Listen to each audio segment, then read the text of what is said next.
The Selfish Giant.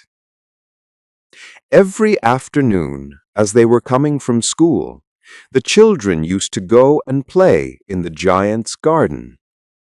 It was a large, lovely garden with soft green grass. Here and there over the grass stood beautiful flowers like stars, and there were 12 peach trees that in the springtime broke out into delicate blossoms of pink and pearl, and in the autumn bore rich fruit. The birds sat on the trees and sang so sweetly that the children used to stop their games in order to listen to them. "How happy we are here!" they cried to each other. One day the giant came back. He had been to visit his friend, the Cornish ogre, and had stayed with him for 7 years. After the 7 years were over, he had said all that he had to say, for his conversation was limited, and he determined to return to his own castle. When he arrived, he saw the children playing in the garden. "What are you doing here?" he cried in a very gruff voice, and the children ran away. "My own garden is my own garden," said the giant. "Anyone can understand that, and I will allow nobody to play in it but myself." So he built a high wall all around it and put up a notice board. "Trespassers will be prosecuted." He was a very selfish giant. The poor children had now nowhere to play. They tried to play on the road, but the road was very dusty and full of hard stones, and they did not like it. They used to wander round the high wall when their lessons were over and talk about the beautiful garden inside. "How happy we were there," they said to each other. Then the spring came, and all over the country there were little blossoms and little birds. Only in the garden of the selfish giant it was still winter. The birds did not care to sing in it, as there were no children, and the trees forgot to blossom. Once a beautiful flower put its head out from the grass, but when it saw the notice board, it was so sorry for the children that it slipped back into the ground again and went off to sleep.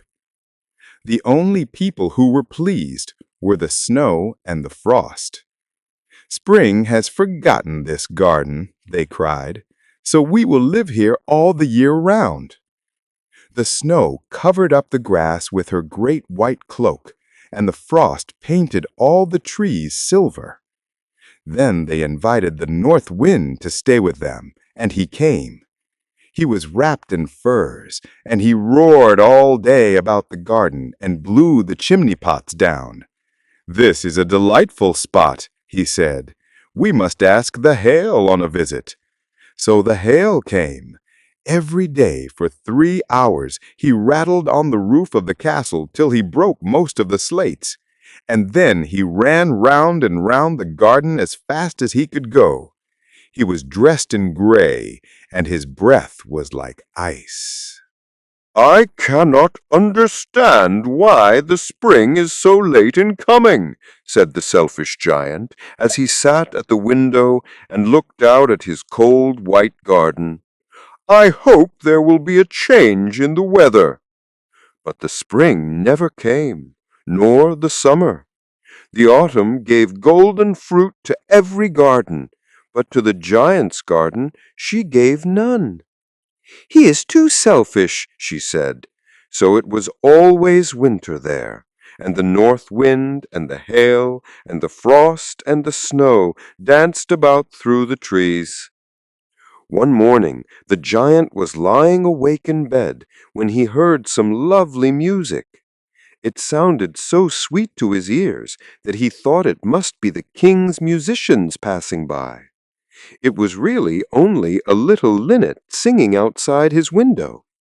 But it was so long since he had heard a bird sing in his garden that it seemed to him to be the most beautiful music in the world. Then the hail stopped dancing over his head, and the north wind ceased roaring, and a delicious perfume came to him through the open casement. "I believe the spring has come at last," said the giant, and he jumped out of bed and looked out. What did he see? He saw a most wonderful sight. Through a little hole in the wall, the children had crept in, and they were sitting in the branches of the trees. In every tree that he could see, there was a little child, and the trees were so glad to have the children back again that they had covered themselves with blossoms and were waving their arms gently above the children's heads. The birds were flying about and twittering with delight, and the flowers were looking up through the green grass and laughing. It was a lovely scene, only in one corner it was still winter. It was the farthest corner of the garden, and in it was standing a little boy. He was so small that he could not reach up to the branches of the tree, and he was wandering all around it, crying bitterly. The poor tree was still quite covered with frost and snow, and the north wind was blowing and roaring above it. "Climb up, little boy," said the tree, and it bent its branches down as low as it could. But the boy was too tiny, and the giant's heart melted as he looked out. "How selfish I have been," he said. "Now I know why the spring would not come here.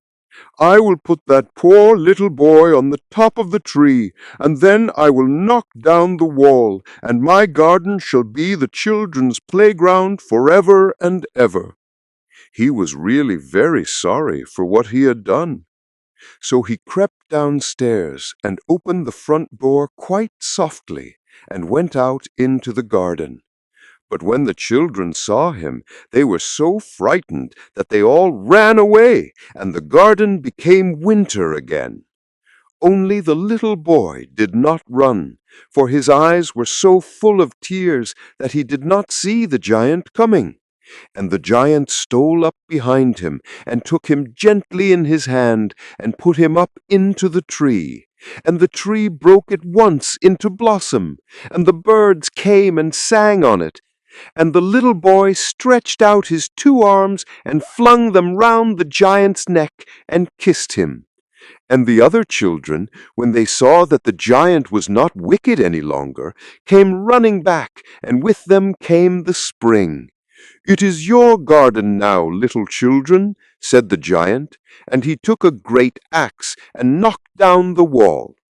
And when the people were going to market at 12 o'clock, they found the giant playing with the children in the most beautiful garden they had ever seen.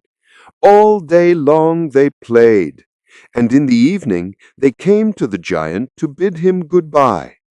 "But where is your little companion?" he said, "the boy I put into the tree?" The giant loved him the best because he had kissed him. "We don't know," answered the children. "He has gone away." "You must tell him to be sure and come here tomorrow," said the giant. But the children said that they did not know where he lived, and had never seen him before, and the giant felt very sad. Every afternoon, when school was over, the children came and played with the giant. But the little boy whom the giant loved was never seen again. The giant was very kind to all the children, yet he longed for his first little friend, and often spoke of him. "How I would like to see him," he used to say. Years went over, and the giant grew very old and feeble.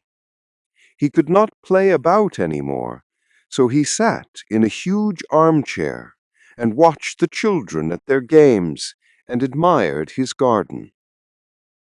"I have many beautiful flowers," he said, "but the children are the most beautiful flowers of all."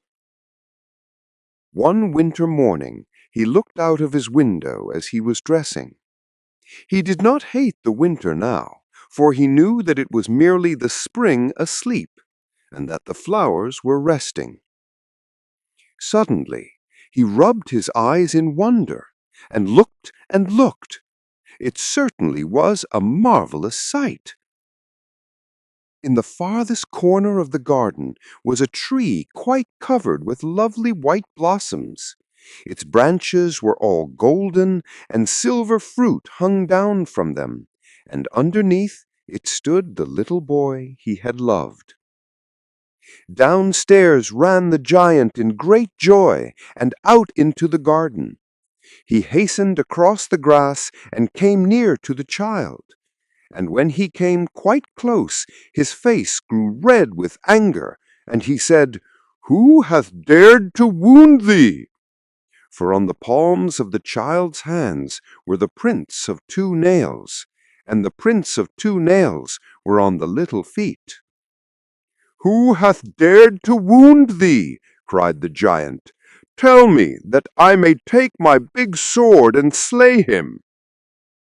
"Nay," answered the child, "but these are the wounds of love." "Who art thou?" said the giant, and a strange awe fell on him, and he knelt before the little child. And the child smiled on the giant, and said to him, "You let me play once in your garden. Today you shall come with me to my garden, which is paradise." And when the children ran in that afternoon, they found the giant lying dead under the tree, all covered with white blossoms. If you enjoyed this audiobook, hit the like button. And don't forget to subscribe and click that notification bell so you never miss our next upload. Thanks for watching.